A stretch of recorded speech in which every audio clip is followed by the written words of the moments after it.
We will implode more patriotic news. Thank you. A new massive link between George Soros and John McCain exposed. According to recent reports from the Daily Caller, the McCain Institute for International Leadership received a kind-hearted donation from the notorious billionaire George Soros. The institute is intended to serve as a legacy for old McCain as it is dedicated to advancing human rights, democracy, and freedom. It is also known as a tax-exempt nonprofit foundation with assets worth somewhere around $8.1 million and associated with Arizona State University. The Daily Caller goes even further. Critics worry that the institute's donors and McCain's personal leadership in the organization's exclusive Sedona Forum bear an uncanny resemblance to the glitzy Clinton Global Initiative, CGI, that annually commingled special interests and powerful political players in alleged pay-to-play schemes. The institute has accepted contributions of as much as $100,000 from billionaire liberal activist funder George Soros and from Teneo, a for-profit company co-founded by Doug Band, former President Bill Clinton's bagman. Teneo has long helped enrich Clinton through lucrative speaking and business deals. And Bloomberg reported in 2016 on a $1 million Saudi Arabian donation to the institute, a contribution the McCain Group has refused to explain publicly. In addition, the institute has taken at least $100,000 from a Moroccan state-run company tied to repeated charges of worker abuse and exploitation. The McCain Group has also accepted at least $100,000 from the Pivotal Foundation. It was created by Francis Najafi, who owns the Pivotal Group, a private equity and real estate firm.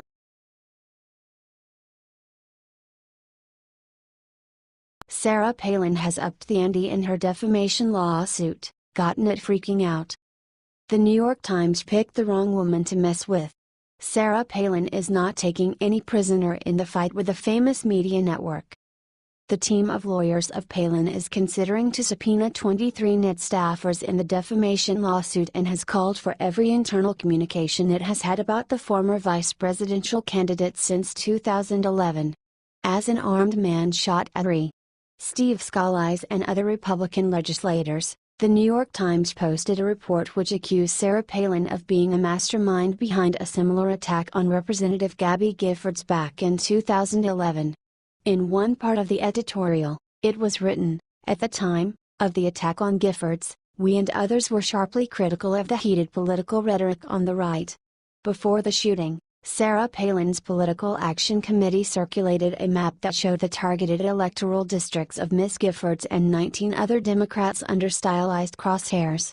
The Times faced backlash for the totally false claim, and printed a retraction saying, "An editorial on Thursday about the shooting of Representative Steve Scalise incorrectly stated that a link existed between political rhetoric and the 2011 shooting of Representative Gabby Giffords. In fact, no such link was established." Despite that, NIT decided not to remove the editorial in question. After that, Palin decided to file a defamation lawsuit. Now, she is searching for data from the network which may reveal, among other things, their negative feelings toward her. The Times has admitted it made an honest mistake and is requesting from the court to throw out the lawsuit. Palin's legal team is the same one that Hulk Hogan used during his successful defamation suit against Gawker, which forced Gawker to declare bankruptcy in 2016. This lawsuit will be one to watch as it could expose just how corrupt the media actually is. We'll follow the developments closely, so stay tuned. And good luck to Sarah Palin in her fight against dishonest media. Source: The Hill. We would be happy to hear your thoughts and predictions.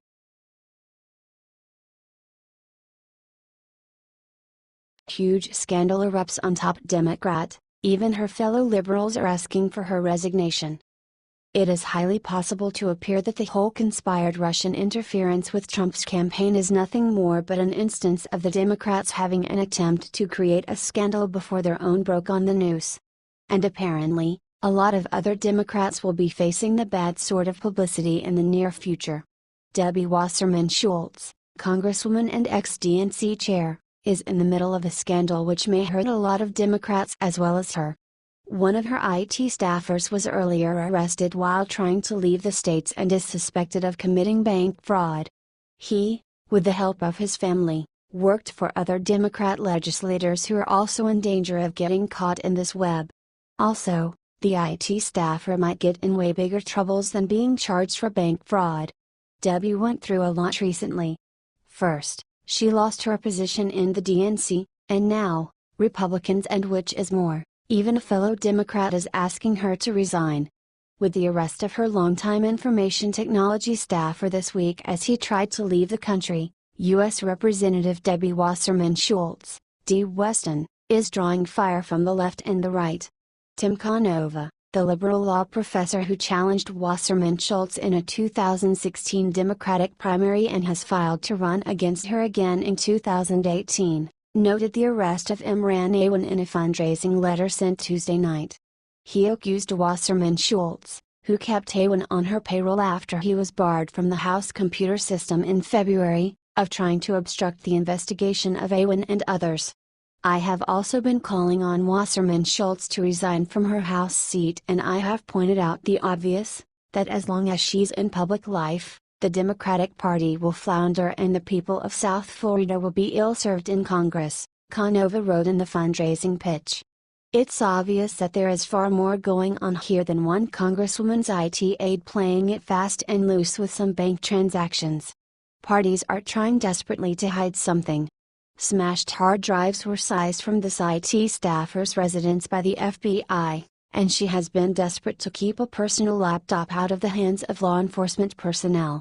She would not be taking such actions that are sure to bring public scrutiny on her if she didn't have some very serious materials to hide. After resigning in disgrace from the DNC, the investigation into Wasserman Schultz's former IT aide has further tarnished her reputation. Despite her efforts to revive her image by focusing on Russia's involvement in the 2016 election, the former DNC chair is still seen as a corrupt, out-of-touch politician who represents the worst of the Democratic Party. Her continued presence in Democratic leadership impedes the party's reform and ensures that voters' lack of trust for Democrats, which stemmed from her leadership at the DNC, remains. That's a fine summation of Debbie's situation and problems. The degree to which these problems become the problems of other Democrats as well as the Democratic Party itself, is the degree to which party leadership will work to throw her under the bus. She just didn't realize that she was not as important to the party as Hillary. Source: Palm Beach Post, Observer. We would be happy to hear your thoughts and predictions.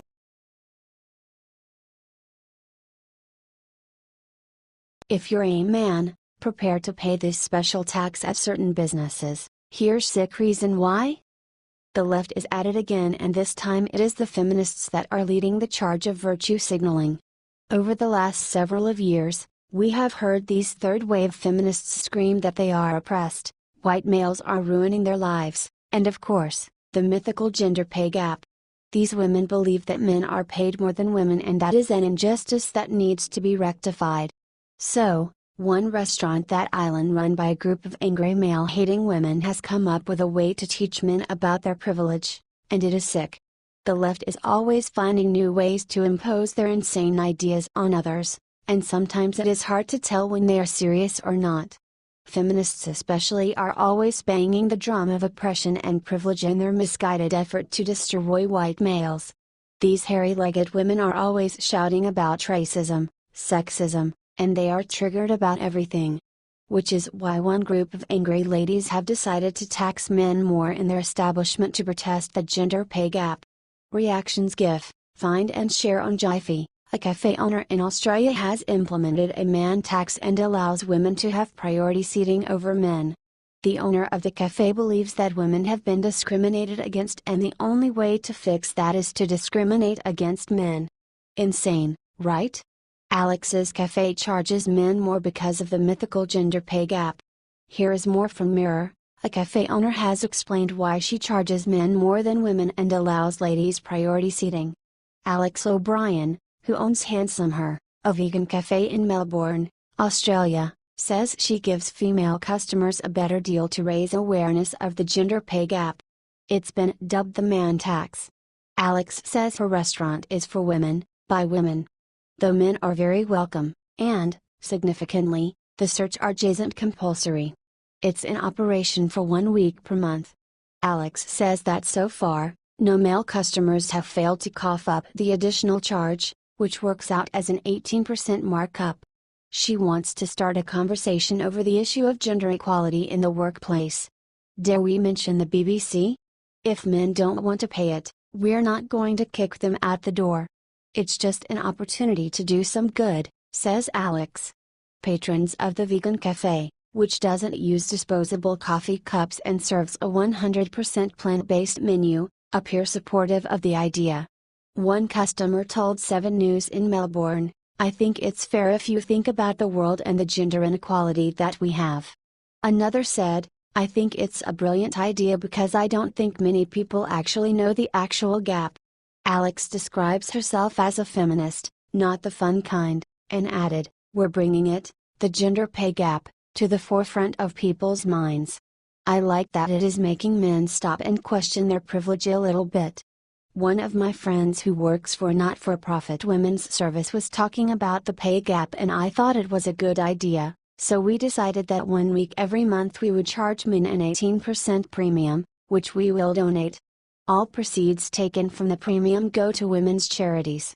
Alex plans to rotate them 4 times a year.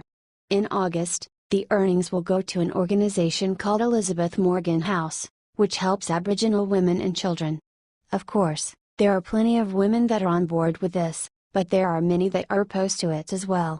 The reason that Alex chose this 18% hike in tax for men is to reflect the gap in Australia in 2016. Now, while there may have been a pay gap, it does not appear that it only was towards men. The Economist reported that recent data shows a UK pay gap of 28.6% for all jobs, shrinking to only 0.8% for jobs at the same level, company and function. No matter what you say to these women, though, they will always believe the rhetoric they were fed. Now, while this may be occurring in Australia, do not think for 1 minute it cannot happen over here. The Angry Lady Brigade is often yelling about how they are oppressed by the cis-white male and patriarchy on a daily basis. It would not be a surprise if these sorts of laws would be proposed, or feminist eateries will begin to do the same as this one. The fact of the matter is that these women do not get it at all. In their effort to protest mythical discrimination, they, in fact, are discriminating. I wonder how the Australian government will view this, as a business cannot discriminate against another person based on their sex. Oh, they must not think it applies when they are virtue signaling. And, this is why I cannot have nice things. Share if you are sick of feminists and their insane protests. Daily Mail.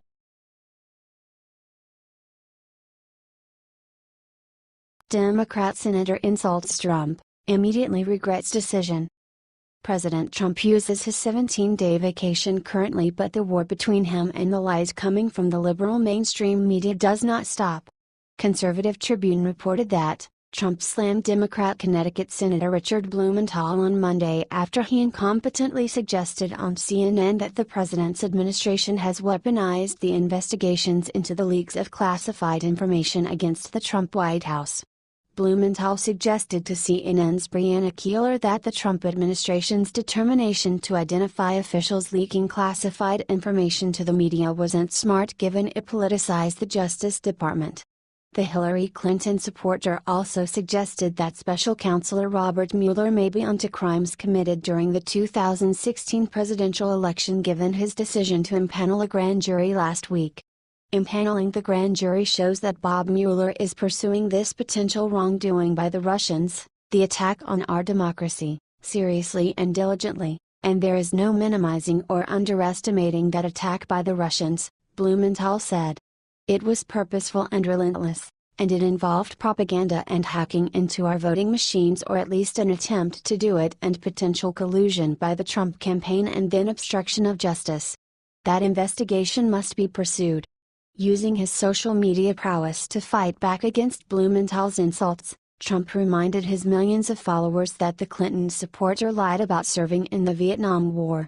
Interesting to watch Senator Richard Blumenthal of Connecticut talking about hoax Russian collusion when he was a phony Vietnam con artist. Trump wrote. Interesting to watch Senator Richard Blumenthal of Connecticut talking about hoax Russian collusion when he was a phony Vietnam con artist. Never in U.S. history has anyone lied or defrauded voters like Senator Richard Blumenthal. He told stories about his Vietnam battles and conquests, how brave he was, and it was all a lie. He cried like a baby and begged for forgiveness like a child. Now he judges collusion? Trump said in 2 additional tweets. What do you think of this? Share your opinion.